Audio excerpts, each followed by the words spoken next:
कान्हा नगरी मथुरा इन दिनों प्रकृति की मार झेल रहा है। भगवान श्री कृष्ण की पावन धरती पर बाढ़ और बारिश का रौद्र रूप देखने को मिल रहा है। सड़कें लबालब, घर डूबे हुए और लोगों के चेहरों पर बेबसी। लेकिन इस तूफान के बीच एक ऐसी शख्सियत सामने आई जिन्होंने अपने कार्यों से लोगों के दिलों में जगह बनाई। हम बात कर रहे हैं मथुरा की सांसद, जानी मानी अभिनेत्री और समाज सेवी हेमा मालिनी की।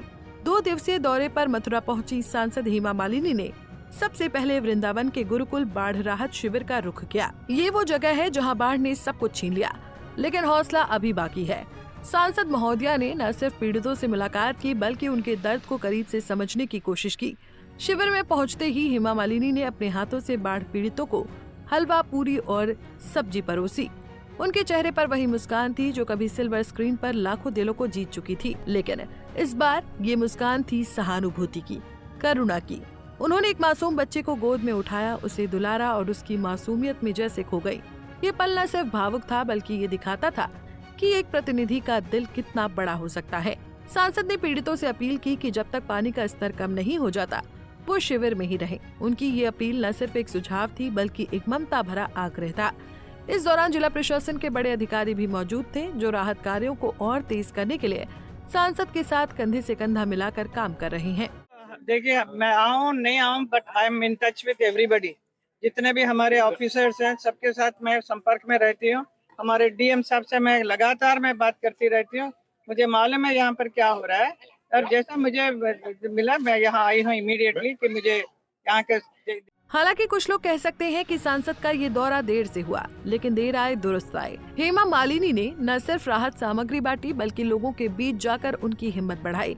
उनके इस कदम ने मथुरा के लोगों को ये भरोसा दिलाया कि वो अकेले नहीं हैं। मथुरा की ये बाढ़ सिर्फ एक आपदा नहीं है बल्कि एक मौका है इंसानियत को फिर से जागृत करने का, एक दूसरे का हाथ थामने का।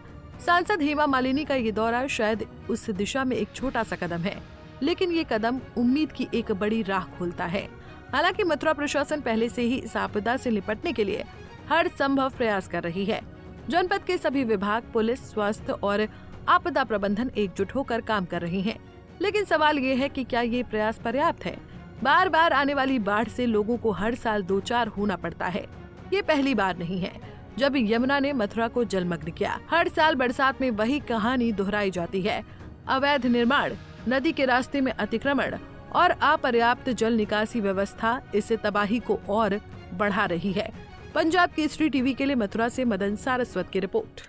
हमसे जुड़े रहने के लिए हमारे YouTube चैनल को सब्सक्राइब करें और नई वीडियो की नोटिफिकेशन के लिए बेल आइकॉन को दबाएं।